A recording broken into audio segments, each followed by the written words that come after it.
Hello guys, and welcome back to my channel. Today we won't be talking about soldering because I'm kind of a bit bored on one topic. Today we will be talking about drilling. I should be filming actually on my regular bench, but I have just one window and I want natural light, so I will talk here and I will show you some clips how I'm actually drilling. And I'm not saying that I'm pro at drilling, but you have to know some things to be better at that and maybe become a pro one day. You know, when I started to make jewelry, I didn't help myself like back.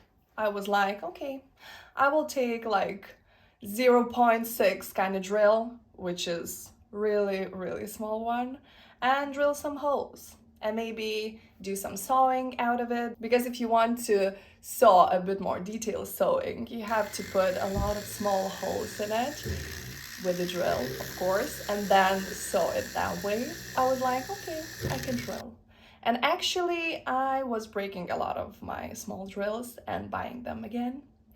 And one day I decided I have to get a bit more knowledge about what is happening when you're actually drilling, because you can't be like breaking drills all the time.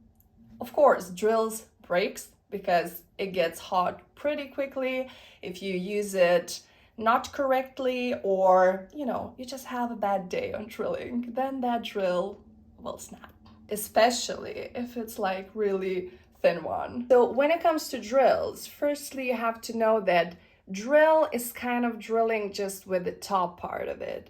That's why when we have really thin drill, it can snap pretty quickly on that top part.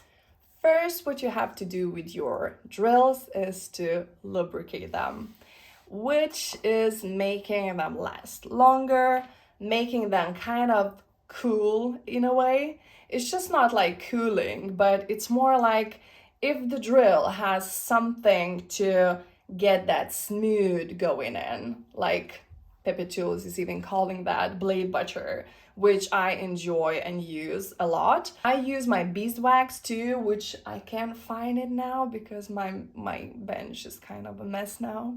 With this one, you have to put it on your finger and just go through your blade. If you're sewing, you're going with the drill the same way. You can push it a bit more in. Don't put it too much because you never want to have too much and clog your drilling parts or your sewing parts. So it doesn't have to like soak in, if that makes sense. And when you're actually drilling, you have to be aware of what kind of thickness of metal you're working on, because it depends how many pauses and lubrication, I hope I'm pronouncing that well, you have to actually make while you're drilling that one hole. So we're making pauses, lubricating our drill again, and going and drilling more. If it's not that thick, you can go smoothly from the first go. But if it's a thicker metal, you have to be aware that you have to make pauses. And sometimes metal is not even too. It could be like more thick in some kind of areas, and if you're drilling and catching on that thicker area, you have to make more pauses actually, because it's harder for the drill to drill that in.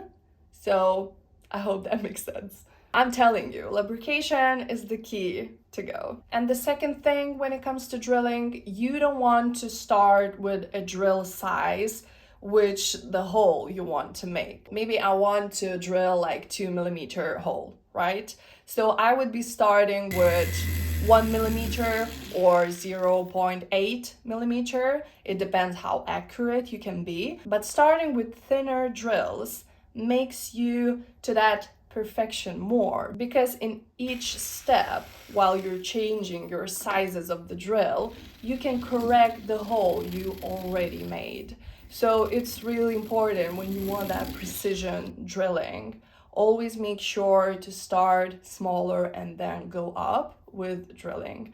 This tip would keep you in place and make that hole center as the way you want, because sometimes if you're drilling a thicker piece of a metal and you're going out, you can see from the bottom how not correctly or not straight you hold the drill when you were drilling. So you always can fix it with every second drill until you reach that size of the drill you are willing to have a hole with. Then I'm making sure that it will be way, way better. Third part is magnification, for sure. I have really great vision when it comes to close.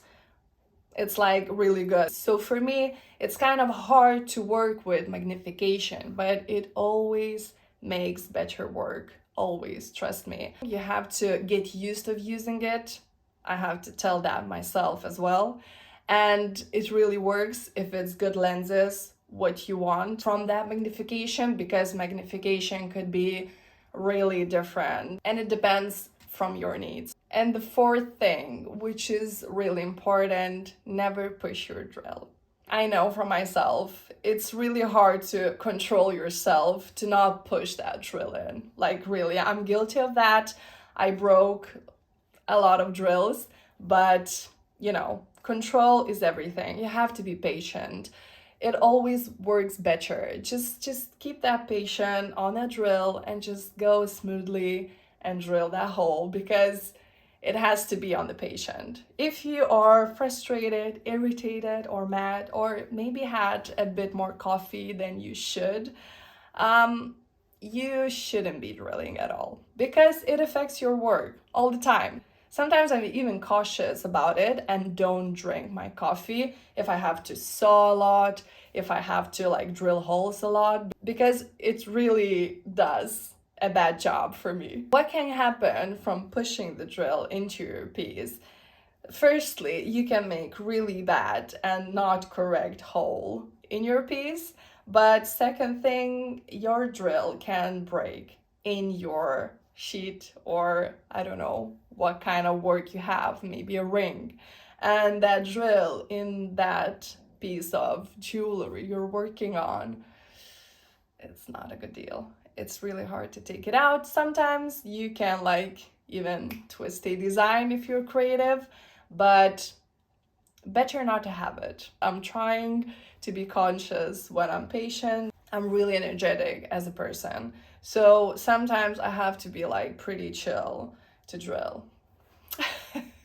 So like, okay, I think we can even have fifth tip for you. Like, be chill if you want to drill. It always works.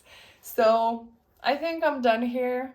I hope you find something useful out of this, and I hope you like it. And I will see you in my next one.